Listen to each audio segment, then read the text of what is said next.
In 3.5, we're going to be working through problems that deal with variation. In this class, we cover two different types of variation. The first one being direct variation, which is what we're about to go through now. And then later on, we're going to work through examples that deal with inverse variation.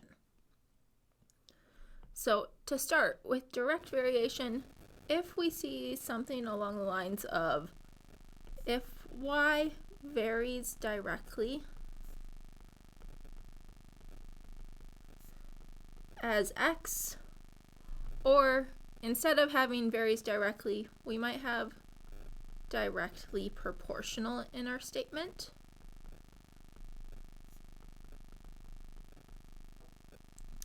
Then what we get from that is that y is equal to k times x, where k is what we call the variation constant.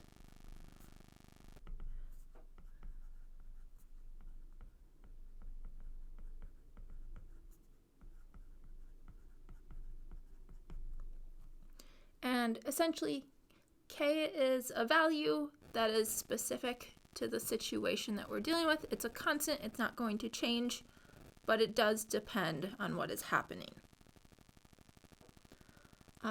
As well with this, we have that if y varies directly as x, then that essentially means that they are growing with each other. So if x is increasing, then our y value is also increasing, if k is positive.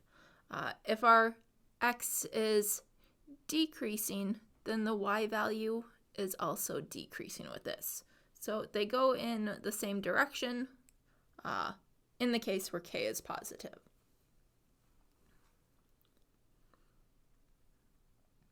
So an example with this, we're going to work through where you buy a new house and decide to rent the floors. And when you do that, you can rent a sander from Menards or any other home improvement store, where the cost of the rental is directly proportional to the time that you rent the sander that you have. And in this example, we are told that the charge is $12 per hour, and I want to write a model that represents the cost of the sander as a function of the number of hours that it's rented.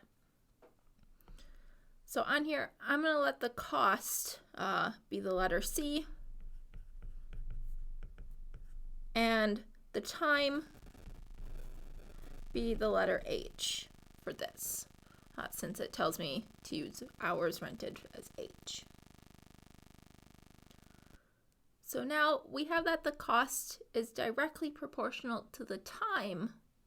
So that tells us that C is equal to k times h, or time.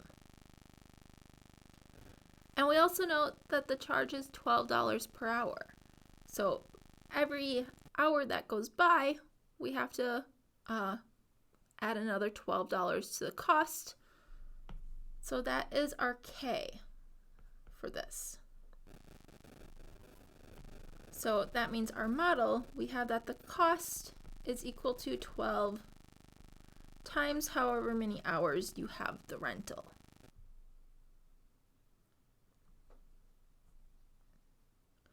So this is an example where in the problem we were given what k is, the variation constant.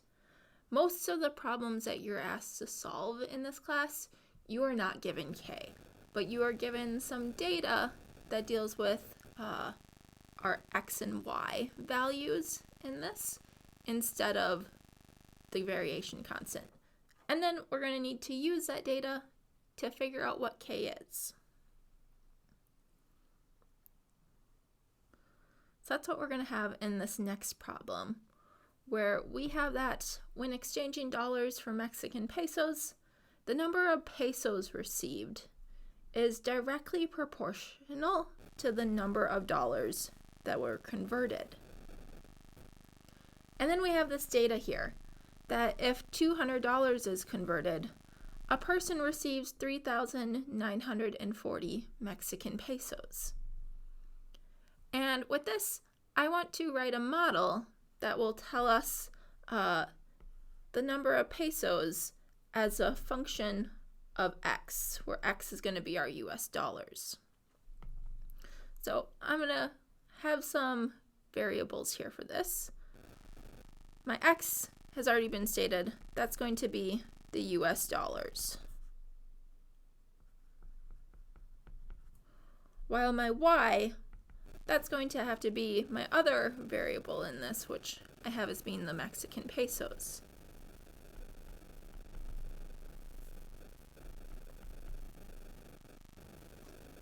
And now we have that the number of pesos received is directly proportional to the number of dollars converted. So that means we are going to have y, our pesos, equal to k times x, our number of dollars. And now this is where we can use our data that we have. If $200 are converted, then a person receives 3,940 pesos.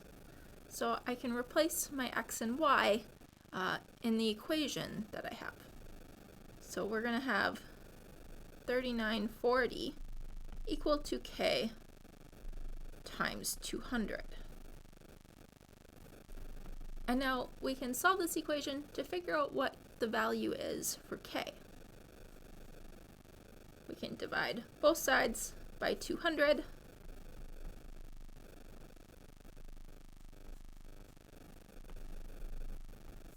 And this is going to give us that k is equal to 3,940 divided by 200, and that gives us 19.7. And now, lastly, what we can do is go back to that equation that we had at the beginning, the y equal to kx, and now we just need to replace k in that equation. So we get y is equal to 19.7x. And now I have a model that when I put in a value for x for the number of dollars converted, it's going to tell me the number of pesos that they received. So now we can use this for our next question here, where it asks us how many Mexican pesos will a person receive if $350 is converted. So that means my x is going to be replaced with 350. So I'm going to have y equal to 19.7 times 350. And that then, we can evaluate that, and that should give you 6,895. And our unit, this would now be the Mexican pesos.